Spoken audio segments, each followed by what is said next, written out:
Halo, perkenalkan nama saya Aknaf Putra dan di sini saya akan menjelaskan makalah yang berjudul Etika Bermedia Sosial Menurut Perspektif Pancasila, Mencegah Ujaran Kebencian dan Hoaks. Makalah ini untuk memenuhi tugas ujian akhir semester yang diampu oleh dosen Dr. Marwan atau Pak Marwan. Pembahasannya penerapan nilai kemanusiaan dalam mencegah ujaran kebencian. Sila kedua Pancasila yang berbunyi kemanusiaan yang adil dan beradab menegaskan bahwa setiap manusia memiliki martabat yang harus dijunjung tinggi. Dalam konteks media sosial, nilai ini sangat penting karena interaksi digital sering berlangsung tanpa tatap muka.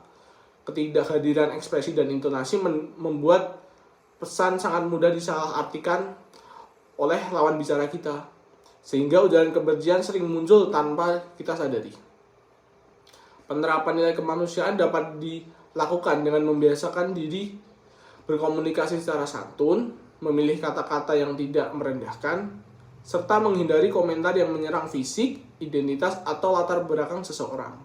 Pengguna media sosial juga perlu mengembangkan empati digital, yaitu kemampuan membayangkan bagaimana perasaan orang lain ketika menerima pesan tersebut. Misalnya, sebelum berkomentar, pengguna dapat bertanya pada dia sendiri, apakah jika saya mendapat komentar seperti ini, apakah saya mau? Selain itu, menjunjung tinggi nilai kemanusiaan berarti menyadari bahwa keberagaman adalah bagian alami dari masyarakat Indonesia. Perbedaan pendapat, budaya, dan keyakinan harus dipandang sebagai kekayaan, bukan alasan untuk saling merendahkan.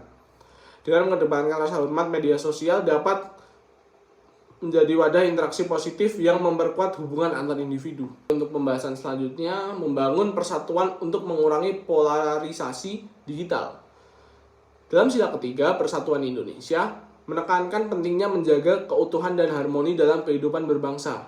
Tantangan terbesar di era digital adalah meningkatnya polarisasi, terutama saat isu sensitif seperti politik dan agama menjadi konten harian di lini massa. Polarisasi terjadi ketika masyarakat terbelah ke dalam kelompok-kelompok yang saling memusuhi, sehingga sulit menerima informasi atau pendapat yang berbeda dari kelompok lainnya. Untuk mengurangi polarisasi digital, pengguna perlu lebih cermat dan kritis dalam menyikapi konten di media sosial. Tidak semua informasi yang viral dapat disebarkan secara layak, dan tidak semua provokasi patut direspon. Penguatan persatuan juga dapat dilakukan dengan mempromosikan narasi positif, kolaboratif, dan inklusif. Konten yang membangun seperti kerjasama antar warga atau komunitas dapat menjadi penyeimbang dari konten negatif yang sering mendominasi media sosial. Dengan demikian, penerapan nilai persatuan menjadi langkah penting dalam menciptakan ekosistem digital yang lebih harmonis. Selanjutnya, mengutamakan musyawarah dalam diskusi daring. Dalam sila keempat yang berbunyi kerakyatan yang dipimpin oleh hikmat kebijaksanaan dalam permusyawaratan perwakilan, menekankan pentingnya diskusi dan kebijaksanaan dalam pengambilan keputusan. Nilai ini juga sangat relevan dalam interaksi digital, di mana pengguna media sosial sering terlibat dalam diskusi publik mengenai isu-isu sosial, politik, hingga etika. Dalam konteks dunia maya, mengutamakan musyawarah berarti menyadari bahwa diskusi bukan hanya perihal untuk menjatuhkan lawan bicara, melainkan ruang untuk saling bertukar pendapat. Pengguna perlu membiasakan diri untuk mendengarkan pandangan orang lain sebelum merespon, serta menggunakan argumentasi yang logis dan berbasis data. Sikap menghargai pendapat orang lain, meskipun berbeda, merupakan inti dari nilai musyawarah. Contohnya, ketika terjadi perdebatan mengenai kebijakan pemerintah, seseorang dapat menyampaikan pandangan dengan kalimat yang sopan, menghindari kata-kata provokatif, dan tidak memaksakan pendapat orang lain. Jika terjadi perbedaan yang tidak bisa disatukan, kedua belah pihak dapat memilih untuk mengakhiri dengan diskusi baik-baik, tanpa harus merusak hubungan antar individu. Praktik ini membantu menjaga kualitas percakapan di dunia digital agar tetap sehat dan produktif. Selanjutnya, bersikap adil dalam menyebarkan informasi untuk mencegah hoaks. Sila kelima yang berbunyi keadilan sosial bagi seluruh rakyat Indonesia mengajarkan kita semua bahwa keadilan harus diwujudkan dalam tindakan sehari-hari. termasuk dalam aktivitas digital.